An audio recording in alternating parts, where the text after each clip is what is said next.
Hello, welcome to Straight from Cloverfield, episode 160. I'm your host, Ralph. Last week, I got cut off at the end because our phone has storage space, running out of storage space. That's why I got cut off. But we deleted a whole bunch of pictures, so hopefully that won't happen again for a while. And if we gotta delete more, we will. Whatever we gotta do to fucking fight those data centers, because we don't want that shit. And don't buy storage. Don't fund data centers. It's a hoarding disease. So, and then it rots the phone, so it gets used up, and then the phone battery dies, and then you got planned obsolescence with wasted stuff. Just get rid of it. Purge it. Purge what you don't need on your phone. Fight the data centers. You do not consent to data centers. Cease and desist all construction of data centers indefinitely. Earth first, children first. Okay, the topic for today: defending oneself and one's land from trespass is not an attack. We have the right to sovereignty. Hands off the Strait of Hormuz. Fancy Pants Vance is touting that Iran is attacking. Incorrect. That was an act of self-defense, something Israel fails to comprehend. The deal that was there would be no trespassing into the Strait of Hormuz without Iran's consent.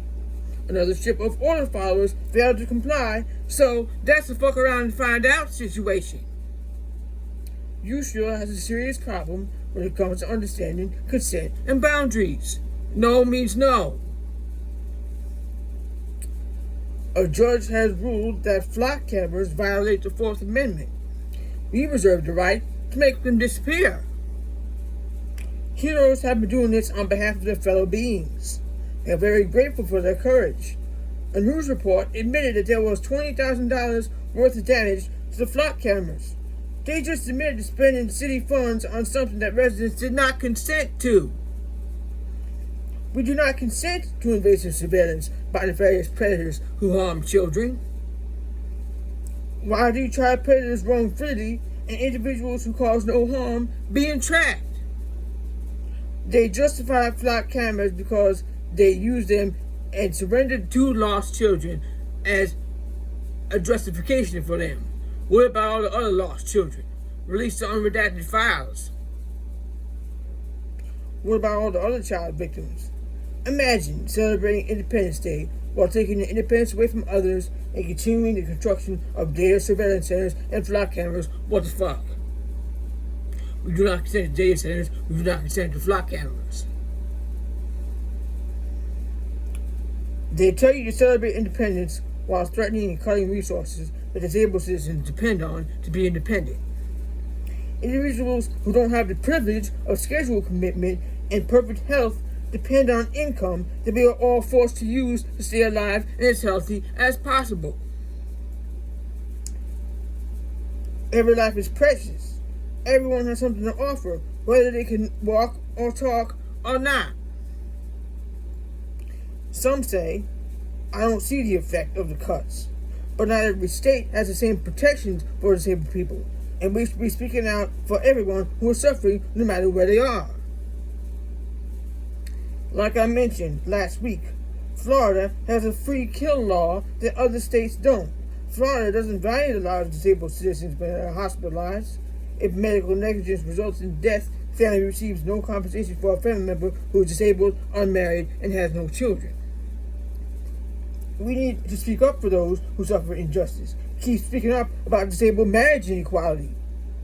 And just because it don't affect your marriage with specific disability benefit types, and they're not benefits, they're an income, specific disability income types, because it's an income for somebody who does not have the privilege of a schedule commitment. Get it right. It's an income for someone. Not everybody can pay into it. Some people were disabled since they was born, like my partner. Born disabled. She didn't ask for that. Her father's exposure to agent is exacerbating her condition. She didn't ask for that.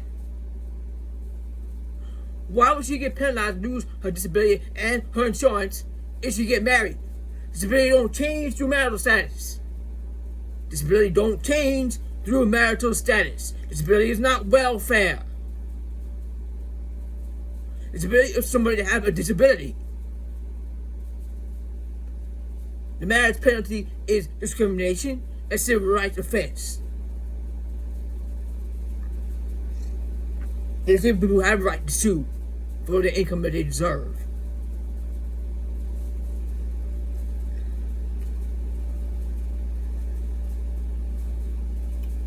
Disability is an independent income for someone because they have a disability. It's not welfare, like I said. They have a troll in one of the disability groups. My partner experienced a troll, bullying a disability support group, claiming that there's nothing that can be done to change the archaic infantilization rule that restricts disabled people from an independent income if they marry. They claim that the government can't be sued because of that sovereign immunity. Perhaps that is how the Epstein files remain redacted and incompletely released.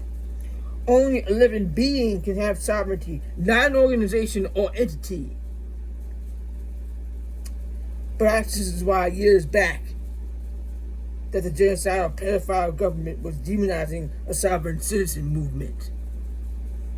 The sovereign immunity bullshit clause that the government thinks it has, the sovereign immunity clause is that the government claims it has, originates back from when everything was monopolized by egomaniacal kings claiming that they cannot be sued without their consent because the king and now the government also believe they can supposedly do no wrong. Did you know that the genocidal pedophile government claims that it has this? Did you know that? That's bullshit. And if global consensus come together and learn and understand this, table be flipped. Because only beings through nature are sovereign. Nobody can give that to you. That is an inherent gift from nature. What the fuck? Just because a deranged psychopath or government entity claims to have so-called sovereign immunity does not make that so. Does not make that true. Spread awareness and remind these motherfuckers that we do not consent to their bullshit sovereign immunity claim.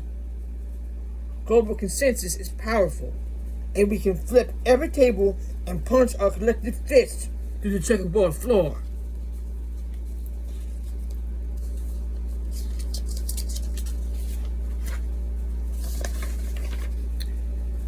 Keep speaking up about Palestine, Lebanon, or the followers are invasive species and are morally culpable for harming innocent people, beings, and sacred land. We have the right to speak out and defend ourselves and our loved ones against attacks and oppression. I'm getting sick of assumptions about individuals with a diagnosis before they even get a chance to show us who they are, and some get barred from the portal of life entirely. Diagnosis is never a reasonable justification for the termination or diminishing of a life. Every child deserves an earth experience regardless of diagnosis. Everybody deserves an earth experience. Every being deserves an earth experience regardless of diagnosis. They deserve to have the care that they need, and the shelter that they need, and the food that they need. They didn't ask to be in that situation. Indigenous communities come together and take care of elderly and disabled people. They take care of their family members. People with disabilities matter, and they deserve to live life to the fullest. And people affected by genocide matter deserve the same. They aren't harming anyone and deserve to live the lives they choose and be safe in their home and their sacred land.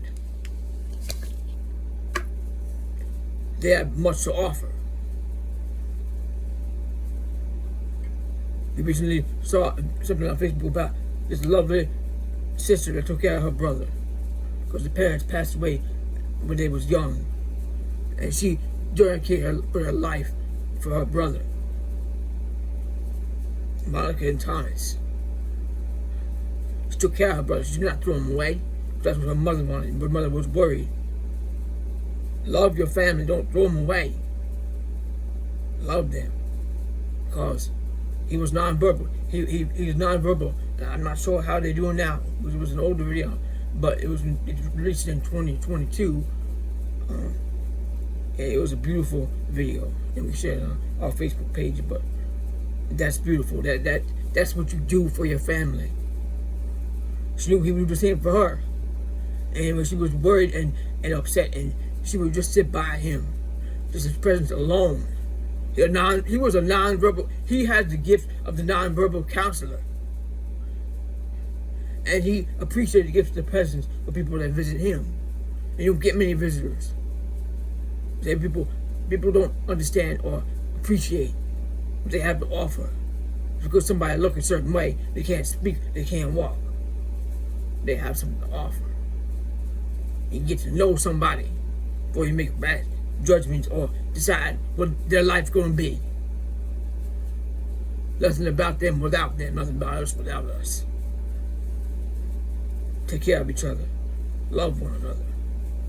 Appreciate gifts that people have that most people don't even take the time to even see the gift of. So I thank you for listening, and I will see you on the next one.